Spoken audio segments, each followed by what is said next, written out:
Good morning everyone. So class 6, this is for you. SST पढ़ेंगे हम आज. Chapter number 1, solar system and the earth. Solar system. Solar system क्या होता है? बहुत आसमान में ऊपर जितनी भी चीजें हमें दिखती हैं, जैसे कि स्टार्स, सन, मून, बाकी प्लैनेट्स, उसके अलावा बहुत सारी चीजें जैसे कि आप टूटा हुआ तारा जिसे जानते हैं, मीटियोर्स, एस्ट्रॉइड्स, ये सब मिलकर के हमारे बनाते हैं हेवनली बॉडीज. ये कहलाते हैं हेवनली बॉडीज. हेवनली बॉडीज के अंदर क्या क्या होता है? स्टार्स, प्लैनेट्स,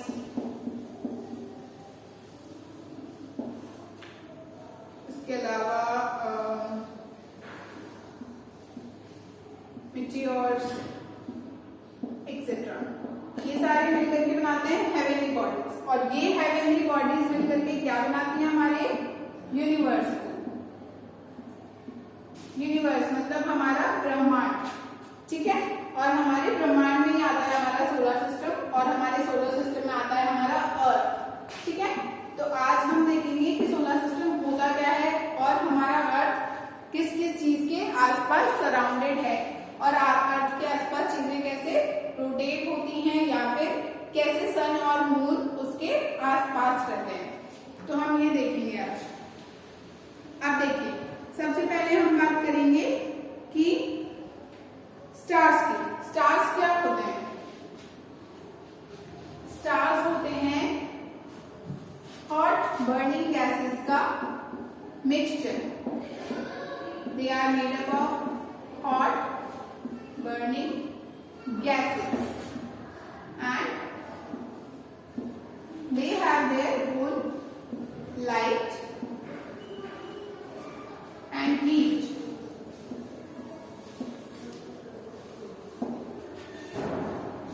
Meteor stars जो होते हैं वो बनते हैं हॉट बर्निंग गैसेस के.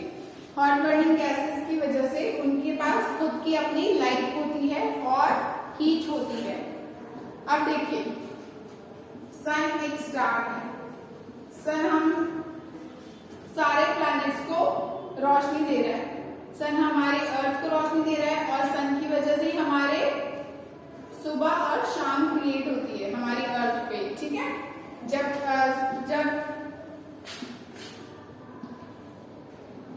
ये सूरज है और ये अर्थ है. अभी जैसे देखिए, ये वाला पार्ट सूरज की रोशनी के अंदर है, तो यहाँ क्या हो रहा है? डे. और यहाँ क्या हो रहा है? नाइट. क्यों? क्योंकि सूरज की रोशनी अभी सिर्फ इसी एरिया पर पड़ रही है. जब ये अर्थ रोटेट होकर इधर आ जाएगी, तब ये वाला एरिया इधर आकर के नाइट में चला जाएगा, और ये वाला एरिया इधर आकर के डे बन जाएगा. तो हमारे पास इस तरह से अर्थ रोटेट होकर के सन की डायरेक्शन के अकॉर्डिंग डे और नाइट क्रिएट करती है.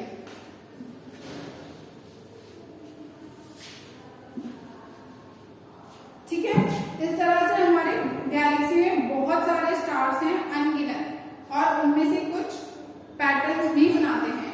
इन पैटर्न्स को बनाने वाले, जैसे कि आपने सुना होगा अर्सा मेजर और ओरियन, है ना. ये सारे जो होते हैं ये हमारे होते हैं स्टार्स का मिलकर के पैटर्न बनाना. उसको हम बोलते हैं कॉन्स्टेलेशंस. कॉन्स्टेलेशंस क्या होता है? बहुत सारे स्टार्स, अप्रोक्सीमेटली 8 से 10 स्टार्स मिलकर के एक पैटर्न बनाते हैं. कोई हल बनाता है, कोई और चीज फॉर्म करता है. वो सब मिलकर के एक पैटर्न फॉर्म करते हैं, एक डिजाइन बनाते हैं, और हम उनको एक नाम दे देते हैं. उसे हम कहते हैं कॉन्स्टेलेशंस. ये स्टार्स के साथ ही बनता है, ऐसा प्लैनेट्स के साथ नहीं होता. ओके. अब देखिए, हम बात करेंगे हमारे सोलर सिस्टम की. तो सोलर सिस्टम होता क्या है? सोलर सिस्टम का सबसे मेन जो पार्ट है वो है सन. इसी के ऊपर नाम रखा गया है सोलर सिस्टम. क्यों? क्योंकि सन की एनर्जी की वजह से ही ये सोलर सिस्टम है. तो हमारा सबसे मेन पार्ट सोलर सिस्टम का क्या है? सन. उसके बाद आते हैं हमारे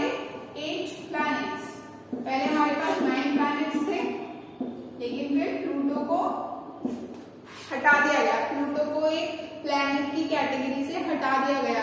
प्लूटो अब एक ग्रह नहीं है, ऐसा इसलिए क्योंकि वो बहुत छोटा था और उसको प्लैनेट मानने के लिए वो इतना केपेबल नहीं था, इसलिए उसको हटा दिया गया। तो अब हमारे पास हो गए सिर्फ 8 प्लैनेट्स जिनको हम अभी डिस्कस करेंगे।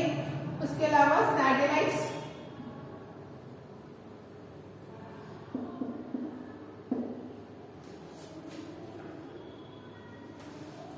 और उसके अलावा कुछ और बॉडीज जो आकाश में ऐसे फ्रीली घूमती रहते हैं। इन सबको मिला करके हमारा बनता है सोलर सिस्टम। सोलर सिस्टम का सबसे मेन पार्ट है सन, फिर उसके बाद 8 प्लैनेट्स, उसके बाद सैटेलाइट। सैटेलाइट वो होती है जिनकी खुद की कोई रोशनी नहीं होती मगर वो आकाश में ही कहीं घूमती रहती है। ठीक है, हमारे प्लैनेट्स के आसपास ये भी घूमती रहती है और भी कुछ छोटे छोटे बॉडी पार्ट्स होते हैं जैसे कि रॉक की कुछ बहुत बड़े बड़े गर्म और तेजी से चलते रहने वाली बॉडीज होती है, उनको हम अदर बॉडीज में काउंट करते हैं। ठीक है, तो ये सब मिलकर बनाते हैं हमारे सोलर सिस्टम को। अब हमारे 8 प्लैनेट्स कौन से हैं? Mercury, Venus, earth, Mars, Jupiter, Uranus, Saturn and Neptune. ये सारे हैं हमारे 8 प्लैनेट्स। अब हम देखेंगे कि ये प्लैनेट्स के बारे में हम थोड़ा सा डिटेल में देखेंगे। सबसे पहले हमारा मर्करी।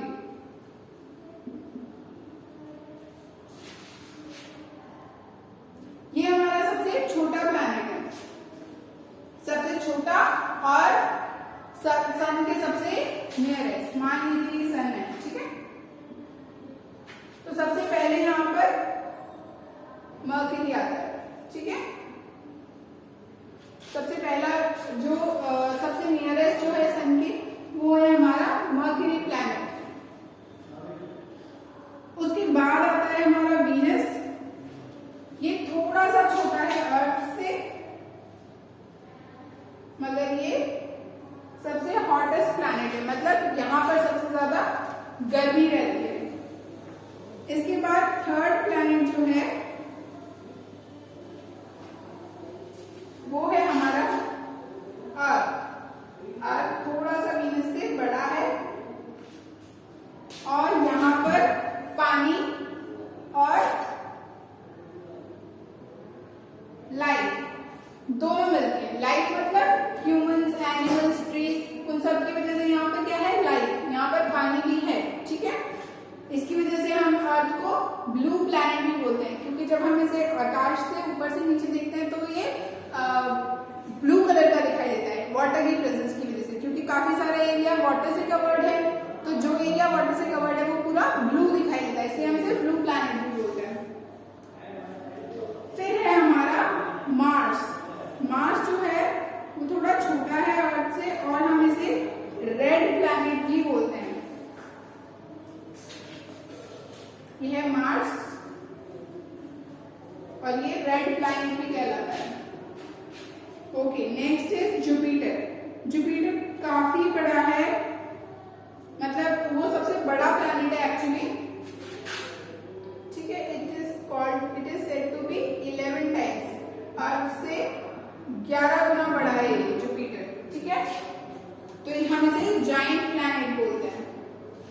उसके बाद है सैटर्न।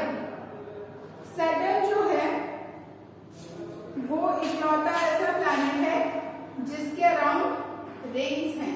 आपने देखा होगा इस तरह से रिंग्स होती हैं कुछ प्लैनेट्स के आसपास, सॉरी सैटर्न के आसपास। तो सैटर्न जो होता है वो जुपिटर से थोड़ा छोटा है, लेकिन ये सेकंड लार्जेस्ट प्लैनेट है और इसके आसपास रिंग्स होती हैं। ये बहुत सुंदर दिखता है देखने में। Okay, then we have Uranus. Uranus जो है वो अर्थ से 4 टाइम बड़ा है, ठीक है। और ये सन से काफी दूर है। इसके बाद आता है नेपच्यून। नेपच्यून जो प्लैनेट है वो भी कलर वाइज ब्लू दिखाई देता है, ठीक है। और यहाँ पर गैसेस से बने हुए हैं ये सैटर्न, नेपच्यून, ये गैसेस से बने हुए हैं। लेकिन हमारा अर्थ जो है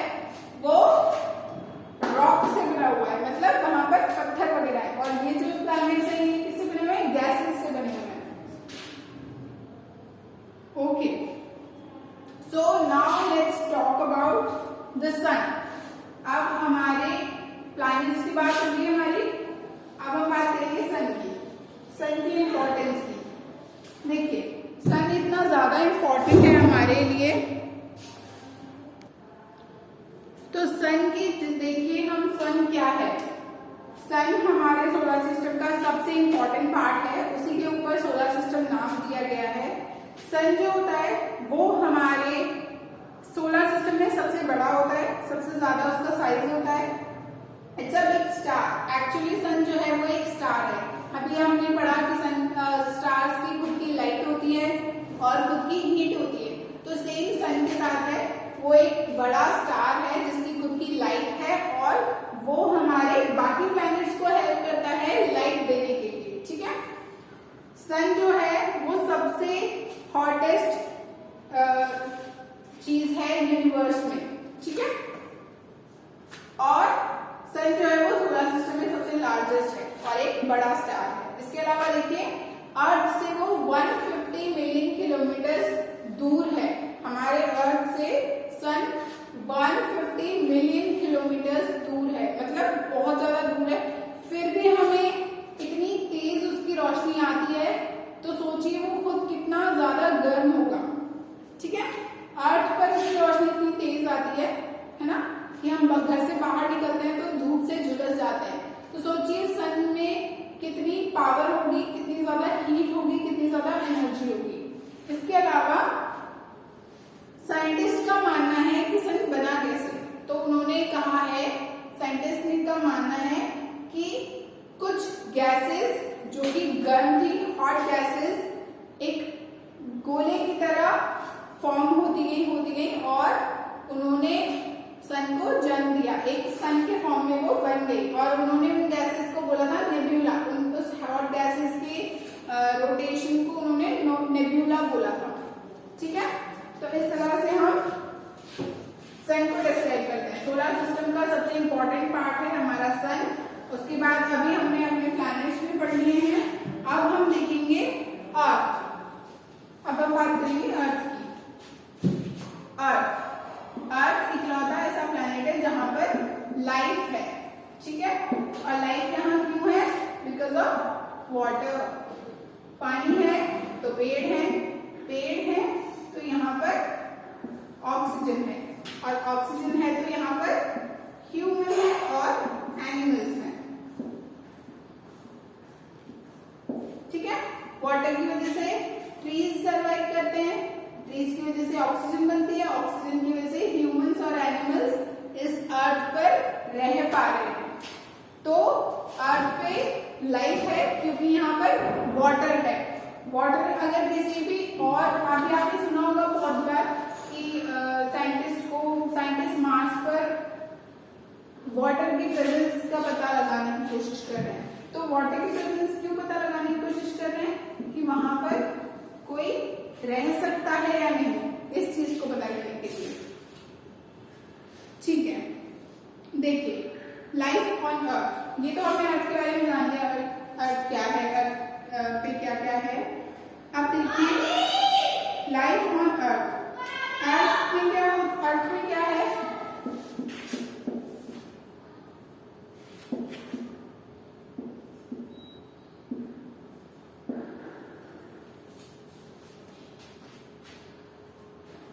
सन से हमें मिलता है एनर्जी, लाइट एंड वार्मथ। मतलब उसमें हम गर्माहट जो है वो हमें कहां से मिलती है? सन की वजह से। लाइट है जो हमें कहां से मिलती है? सन की वजह से। सन, अर्थ का जो टेम्परेचर है वो कौन मेंटेन करता है? सन मेंटेन करता है। इसकी वजह से यहाँ पर प्लांटेशन होता है। प्लांटेशन मतलब पौधे वगैरह लगा करके हम उन्हें जब छोड़ देते हैं तो सन की वजह से वो ग्रो करते हैं और ग्रो करके वो पेड़ बनते हैं। ठीक है, तो अर्थ के पास वो सब चीजें हैं जो एक लाइफ के लिए चाहिए। यहाँ पर पानी है, यहाँ पर एनर्जी है, लाइट है, वार्मथ है, टेम्परेचर है, और इसकी वजह से यहाँ पर प्लांटेशन हो पाता है और इसकी वजह से यहाँ पर लाइफ सस्टेन कर पाते हैं, हम यहाँ पर रह पाते हैं। अगर सोचिए पानी ना हो यहाँ पर, तो क्या एक ह्यूमन के लिए पॉसिबल है कि वो अर्थ पर रह पाए? कभी भी नहीं। पानी के बिना सब कुछ बेकार है। तो water is the most important thing that we have on the earth. Okay, now we will talk about satellites. Satellites होती क्या है और सैटेलाइट्स कैसे वर्क करती हैं, सैटेलाइट्स की क्या इंपॉर्टेंस है हमारे सोलर सिस्टम में, अब हम ये देखेंगे।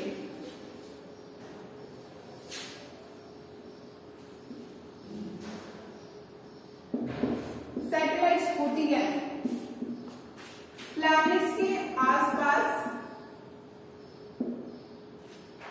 जो हेवनली बॉडीज, जो बॉडीज रोटेट करती रहती हैं एक पर्टिकुलर एंगल में, एक पर्टिकुलर ड्यूरेशन के हिसाब से, वो सारी कहलाती हैं हमारी सैटेलाइट्स। जैसे हमारे अर्थ के आसपास रिवॉल्व करने वाली सैटेलाइट है मून, और ये हमारे अर्थ की नेचुरल सैटेलाइट है। ठीक है, ये हमारे अर्थ की नेचुरल सैटेलाइट है।